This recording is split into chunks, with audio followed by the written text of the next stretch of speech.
Hey, what's going on everyone? It's Kyle here, aka DJ Sonic Boom, and today this will be my first tutorial. I have made YouTube videos in the past, so I kind of do know what I'm doing, but this will be the first time I'm doing like a music tutorial sort of thing. So yeah, today I'm going to be showing you how to make a trap intro, EDM trap, not like the early stuff, I don't know what you would call it, the original trap, more of the EDM type of trap. So yeah, if you do enjoy this video, make sure to hit that like button and subscribe if you'd like to see more of these videos. But today you'll be hopefully learning to make something that sounds like this.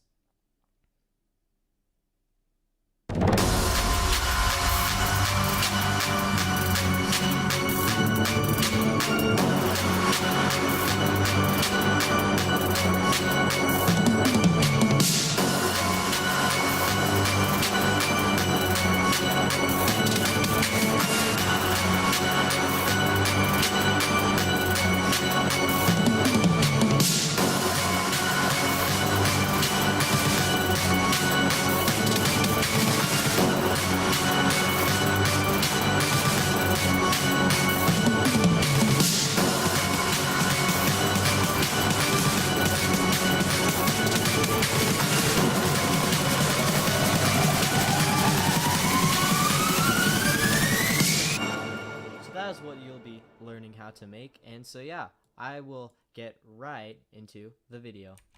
Alright, so the first thing you're going to be wanting to make is some type of haunting intro melody. Now, the thing is it doesn't have to be very complicated as long as it's very dark sounding. It depends what type you're kind of trying to make, but for me, this is what I made. You can like look at it, but please don't try to like fully copy it. Try to add a little bit of things that you want to add yourself, and that'll help like make it not sound so much like maybe my own thing or like someone else's. So yeah, this is what I made. Try to make it sound like this. I will basically explain it a little bit more.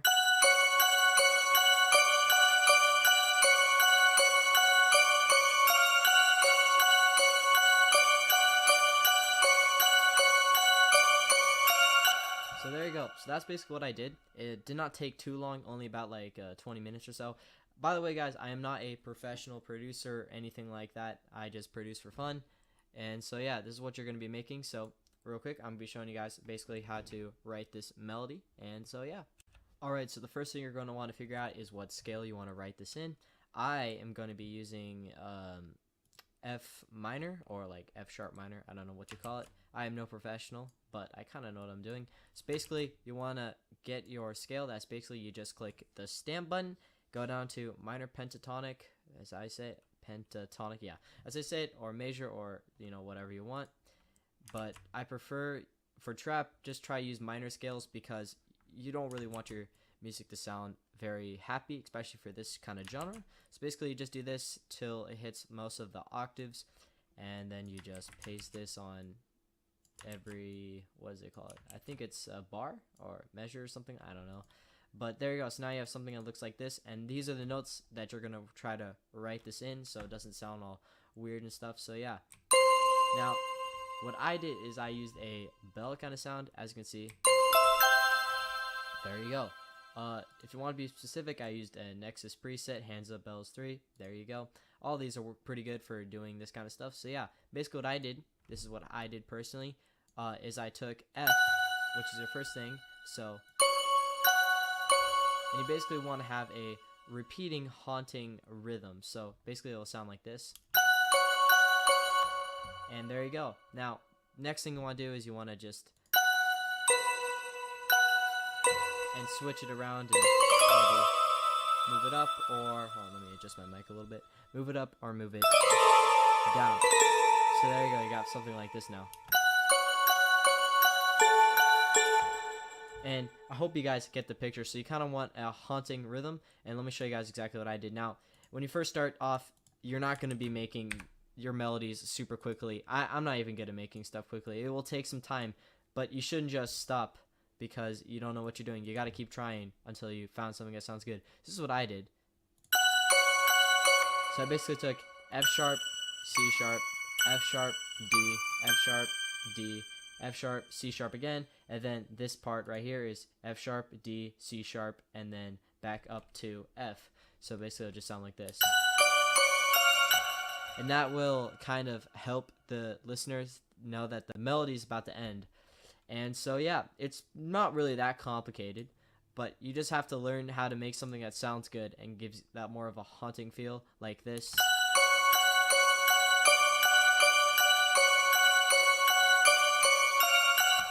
As you can see, that sounds very like haunting, feels like a lot of suspense in it, and that's awesome. So I hope you guys do understand what I'm trying to say. I know it's a little hard to explain this kind of stuff, but yeah, so that's basically what you want to do for that. Next, I'm going to show you what chords you should use.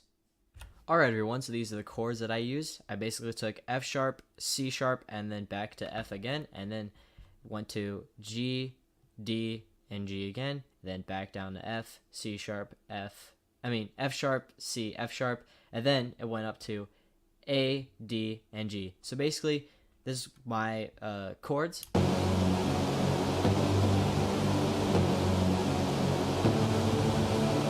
So the thing that most people don't realize is you want your chords to, like, it can really screw up your song if your chords are like a little bit off and they don't really fit with the like melody and stuff. So for example, let me go ahead and just take this for example, and let me show you what I mean. So hopefully this will sound pretty good when it's together.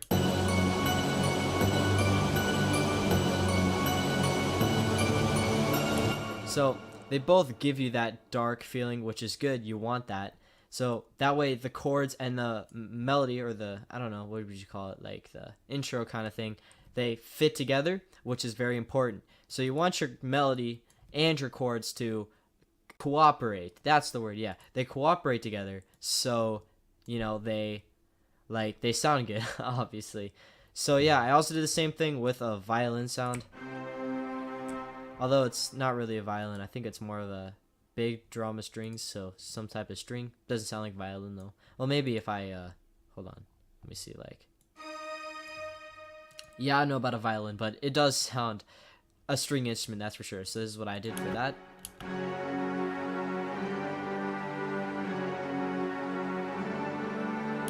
So that sounds very good as well. Now you want to layer your instruments. Don't do too much, like add like 7 different instruments for just like your chords, because it will sound like trash. Sometimes, unless you're like super good at mixing, having too many instruments at once will make your thing sound muddy. That was the struggle I had when I first started. I didn't know how many instruments you should have, and that caused a lot of problems for me. But yeah, so you don't want too many instruments, like I said. And yeah, so that's basically what you do for chords. And yeah, next I'll be showing you basically what you want to do for your drums. Alright, so basically this is what I did for drums. Hold on, make sure I'm recording. Okay, I am. So basically this is what I did for drums. Now, you don't have to do anything too fancy. Usually I do like make my own stuff. I don't use like a lot of samples. Well, I use like drum samples, but I don't use like a full-on drum thing. But just something quick and easy. This is a little fun project I made. I just used a drum sample, so this is what I got.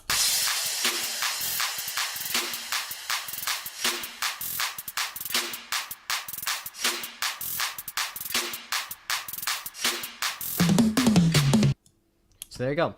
So that's a basic drum sample. Well, I don't know about basic, but it's a drum sample. So basically, you just want something that will fit with your thing. Make sure it's the right tempo. 160, 160, boom, bada bing, you're done. Basically, so yeah, if I take that, the loop, and like I said again, this is a fun thing. I usually do make my own stuff. This isn't really a complicated project that I made. Usually my stuff's takes a lot longer. Yeah. I will also be releasing this. I will put my SoundCloud in the description. You can check out my other stuff I've made. And yeah, so basically if I take the drum pattern and, hold on, let me get this one as well. Combine both of them, you will get something that sounds like this.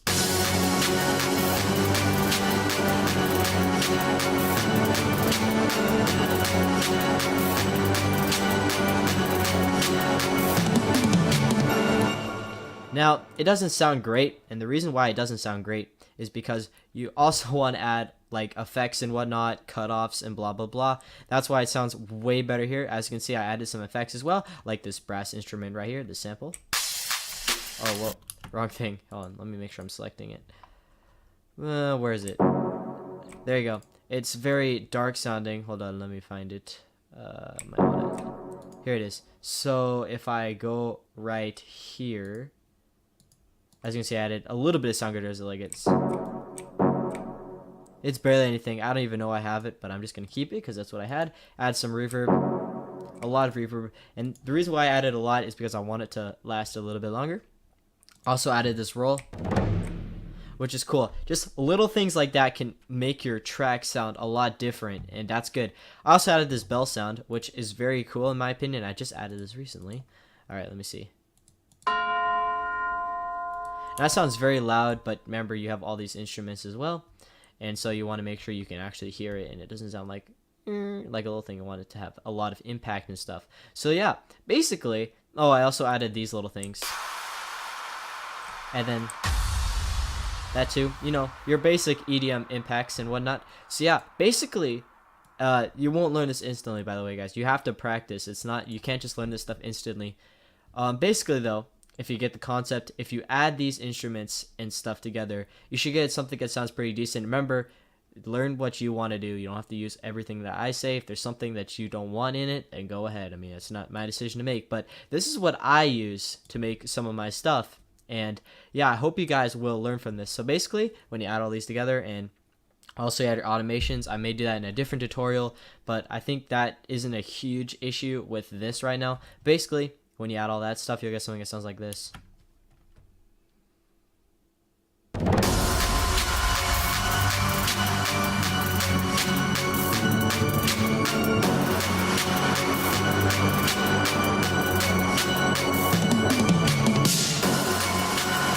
Oh, I also forgot to mention that I added a snare, of course, like the most common thing. And that was just a little fun thing to add, you know, give it a little bit of flavor and stuff, and not bore the person out too much.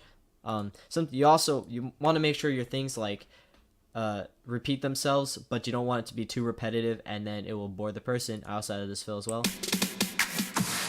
And it sounds a little fast, and that's because our tempo is 160 and not 128, like usual, like house kind of stuff. And yeah, so I used a lot of Kashmir samples and whatnot, and yeah, like I said, oh, also, for the drum loops and whatnot, I got a pack called Hybrid Trap. It's only, when I got it, it was on sale for like only like $7.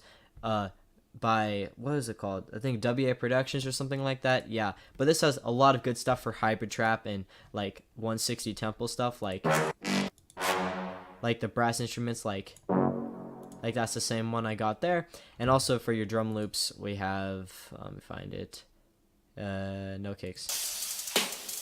Oh wait, oh, that's the wrong one, hold on. Yeah, there we go.